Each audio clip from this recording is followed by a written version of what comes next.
¿Cómo va el conflicto militar en Ucrania?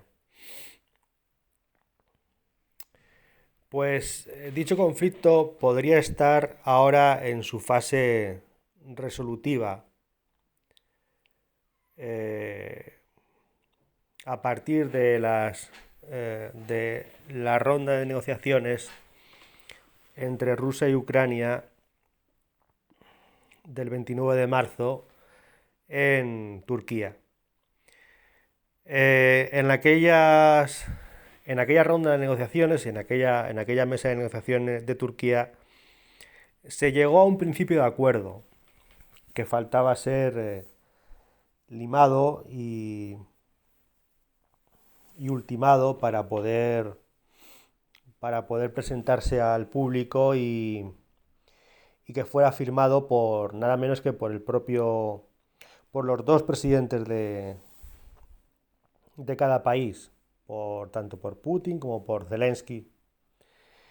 Ese fue el principio de acuerdo que se alcanzó en Ankara, o sea, en Turquía, el 29 de marzo. Ese principio de acuerdo implicaba una retirada parcial de las tropas rusas de Ucrania y seguir con los corredores humanitarios, así como el cese de hostilidades en toda Ucrania, ¿no? Entre el ejército ucraniano y el ejército ruso. Eh, a partir de ese principio de acuerdo, el ejército ruso empezó a retirarse del noreste de Ucrania y levantó los cercos, los sitios a los que tenía sometidos a diferentes ciudades ucranianas, entre ellas a Kiev.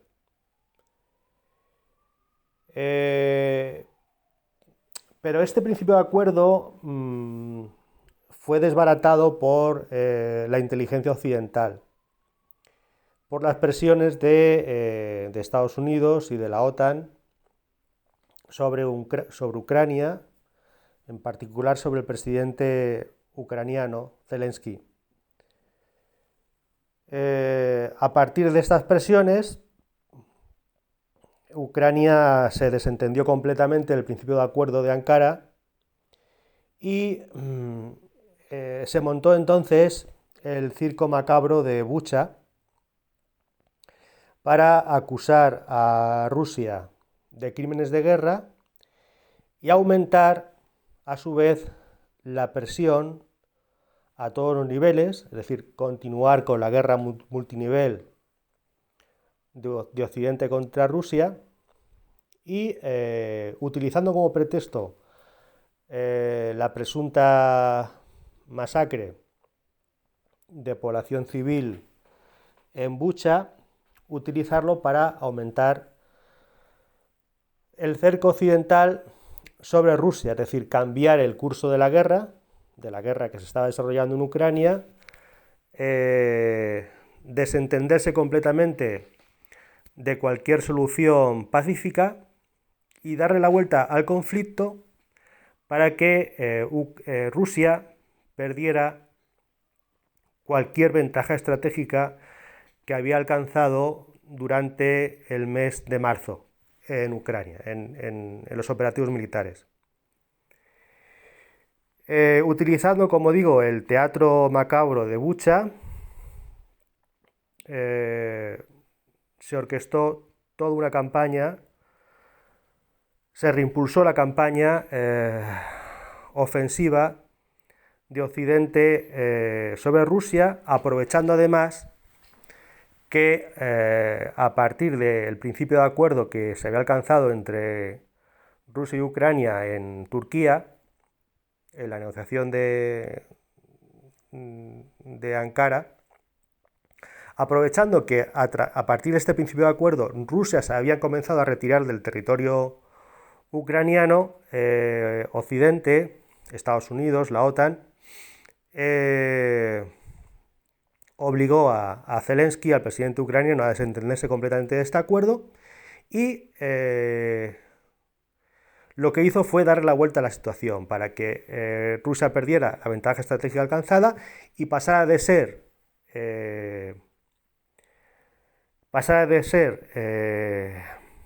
la potencia atacante, pasara de ser el país que contaba con la iniciativa estratégica en, en las operaciones militares ucranianas, pasara de ser, como digo, la atacante a ser la defensora. Entonces, cuando después de la orquestación de la masacre de Bucha, de la presunta masacre de Bucha, que Occidente no ha querido que la ONU lo investigue, porque está utilizando esa presunta masacre únicamente con fines propagandísticos y belicistas para aumentar a su vez la guerra de Occidente sobre Rusia a todos los niveles, tanto a nivel económico como al propio nivel militar, es decir, dándole la vuelta al teatro de operaciones ucraniano, como al nivel diplomático y político, orquestando toda una campaña diplomática de acoso a nivel internacional contra Rusia para intentar pues convertirla en un país aislado, amenazando incluso con expulsarla de la ONU, de los organismos directivos de la ONU. Pues como digo, a partir de esta vuelta de tuerca de Occidente a los acuerdos, al principio de acuerdo que se había alcanzado en Turquía, Rusia pasó de ser potencia ofensiva, que mantenía la ofensiva, a ser potencia defensiva,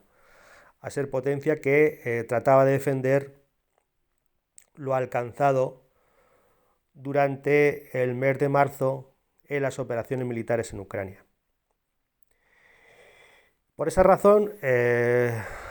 después del 29 de marzo, cuando se verifica que Ucrania se ha desentendido del principio de acuerdo de Turquía, Rusia lo que hace es, lo que pasa a hacer es concentrar todas sus fuerzas militares en alrededor de las repúblicas separatistas ucranianas, que al fin y al cabo ese era el motivo de la incursión militar de Rusia en Ucrania, concentrar, como digo, las fuerzas militares en estas dos repúblicas, en Donetsk y Lugansk, y asegurar su control de el Donbass y un perímetro alrededor del Donbass que incluye la conexión por vía terrestre de el Donbass con la provincia de Crimea, que ya estaba desde el 2014 en posesión de Ucrania. De esa forma, asegurar el control de todo el Donbass hasta Crimea en territorio supuestamente, oficialmente en manos de Ucrania, pero que controla militarmente Rusia, asegurar todo el control militar de todo ese corredor terrestre y además asegurar el control del mar de Azov, que se forma entre la provincia de Crimea y el litoral de la República Rusa, que tiene Rusia con el Mar Negro, controlar ese mar interior del Mar Negro, que se llama Mar de Azov, controlar el Mar de Azov con el Donbass y Crimea, generando todo un corredor terrestre en el sur y este de Ucrania bajo posesión militar de Rusia. A su vez, eso implica toda una problemática logística para garantizar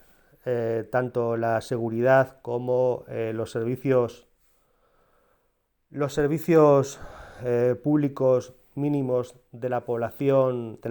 civil que queda en este corredor terrestre entre la península de Crimea y el Donbass. Y en definitiva garantizar pues tanto los servicios sanitarios como servicios esenciales de luz, de agua, así como la misma seguridad,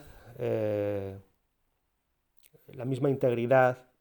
física de la población civil que queda ya en la zona que ocupa el ejército ruso dentro de Ucrania. Esto también implica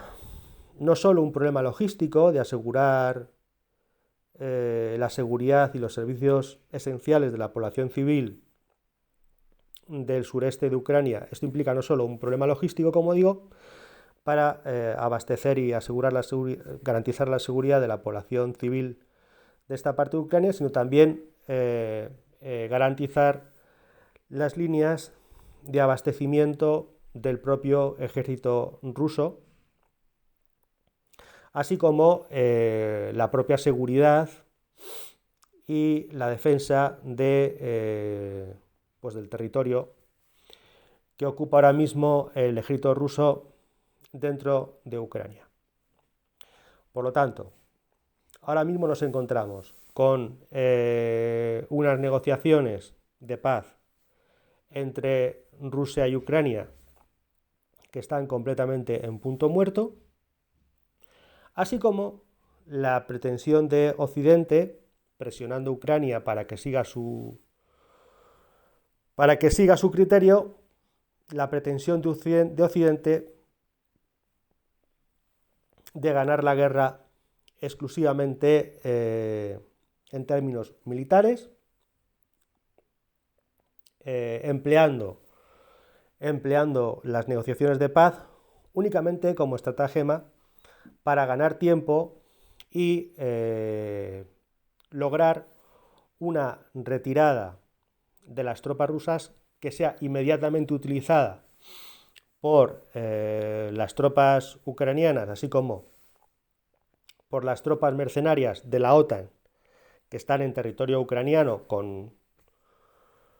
una bandera falsa, no con la bandera propia de las naciones de la OTAN, sino con una bandera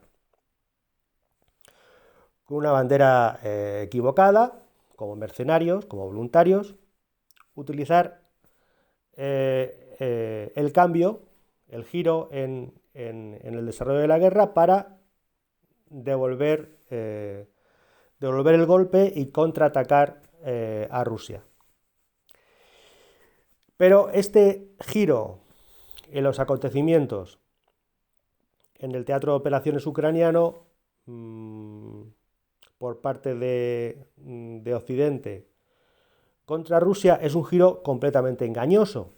porque Rusia ni mucho menos está derrotada. Ni mucho menos está derrotada. Es decir, Rusia únicamente ha empleado las negociaciones con Ucrania para alcanzar un acuerdo de paz definitivo y sólido en torno a los puntos que ya hemos tocado en otros vídeos. Entonces, cualquier ilusión por parte de Occidente, por parte de la OTAN, de que esta guerra, de que este conflicto se puede ganar exclusivamente por medios militares, es un planteamiento totalmente engañoso y totalmente alejado de la realidad, y mucho menos basado en un análisis estratégico de las condiciones de la guerra y de la capacidad de Rusia para continuar con este enfrentamiento en territorio ucraniano. Cualquier planteamiento por parte de Occidente y de la OTAN de que Rusia ha sido derrotada o está en vías de ser derrotada es un planteamiento completamente engañoso y que no se basa en un análisis realista y objetivo de la situación militar de Rusia para continuar la guerra y para volver a penetrar en territorio ucraniano e imponer sus condiciones de paz, aunque sea por medios exclusivamente militares. Como digo, Occidente juega con fuego a costa de la vida de los rusos y de los ucranianos, a costa de la destrucción de Ucrania y a costa de su propio descrédito, del descrédito occidental, en términos militares, económicos, políticos y diplomáticos. Si Occidente cree que esta guerra la puede ganar con bravuconerías, con especulación financiera y con mercenarios, está muy equivocados. Y quienes van a pagar esa pretensión belicista occidental serán los pueblos de Europa, incluyendo a los pueblos europeos de la OTAN.